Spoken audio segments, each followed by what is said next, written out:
मरहबा collection mall, readymade कपड़ों का भरपूर खजाना, jeans pant, T shirt, cargo pant, night pant, बच्चे और बच्चियों के लिए अच्छे खूबसूरत और उम्दा ड्रेस। पता याद रखें, जमुर हाई स्कूल मेन रोड, जैतून हजीन मस्जिद के पास।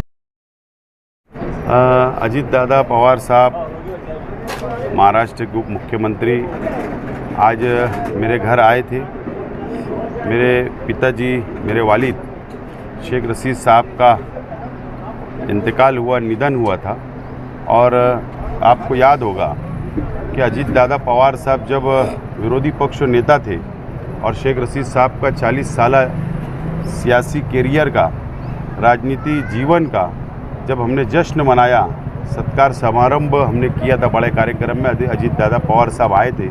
और इसी घर के ऊपर शेख रशीद साहब उनको इनवाइट किए थे। शेख रशीद साहब के साथ उन्होंने बातें की थी, खाना खाया था। तो अजीत दादा पवार साहब ने, जैसा भी आपको कहा प्रेस में कि मेरा आना नहीं हुआ था मालेगांव, शेख रशीद साहब का निधन हुआ और इसके लिए वो धुलिया, नासिक से धुलिया जा रहे थे कार्यक्रम के लिए। और इसके लिए उन्होंने यहाँ पर आधा घंटे का समय मेरे परिवार के साथ बिताया, हमको हिम्मत दी।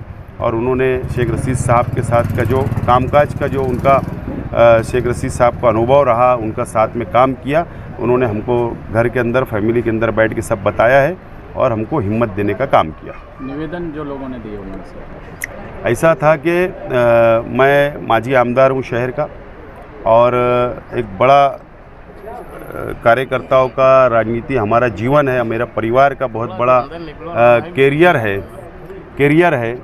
तो इसके लिए कल जब पता चला कि अजीत दादा पवार साहब यहाँ आने वाले मेरे घर, तो सभी लोगों ने मुझसे रब्ता किया कि भाई हमको निवेदन देना है।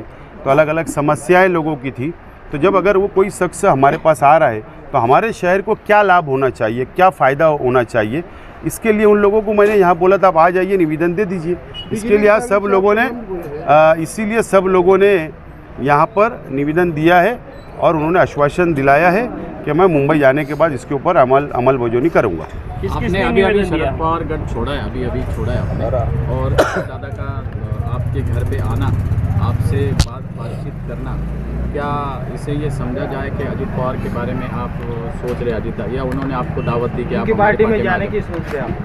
राष्ट्रवादी कांग्रेस पार्टी जब एकत्र थी पवार साहब के नेतृत्व में, अजीत दादा पवार साहब हमारे उस वक्त भी नेता थे और उस वक्त भी उप मुख्यमंत्री थे, जब भी उन्होंने मालेगांव के विकास के लिए बहुत काम किया।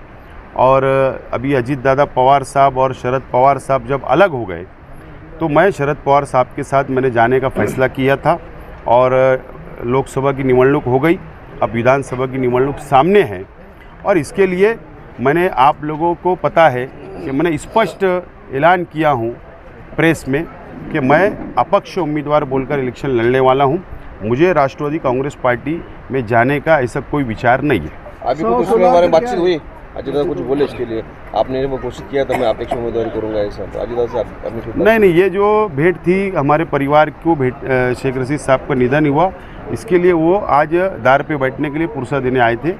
ऐसी कोई राजनीतिक बात नहीं हुई। अगर आपको दावत आ गई वहाँ से, अजीत दादा ने बोला कि आप हमारे टिकट पे खड़े हो जाओ, तो आप क्या? असल में क्या है ना कि दावत तो बहुत तरफ से आ रही है, सिर्फ अजीत दादा दावत दे रहे हैं ऐसा नहीं है।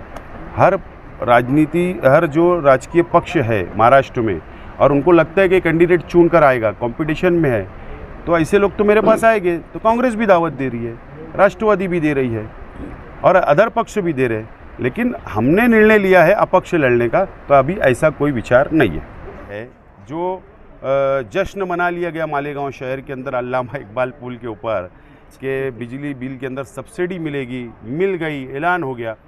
तो अभी तक जो बिल आज तकसीम हुई तो वो बिल के अंदर सब्सिडी नहीं मिली। अजीत दादा पवार साहब ने कहा कि मैं इच्छल करंजी था, तो इच्छल करंजी के अंदर भी समस्या है, मालेगांव, भिवंडी ये भी समस्या है। तो उन्होंने इच्छल करंजी के शिष्टमंडल को वहाँ समय दिया है मुंबई में मीटिंग लगाने का। इसलिए मुझे कहा कि जो आपके माध्यम से निवेदन आया तो आप भी उसके अंदर उपस्थित रहो।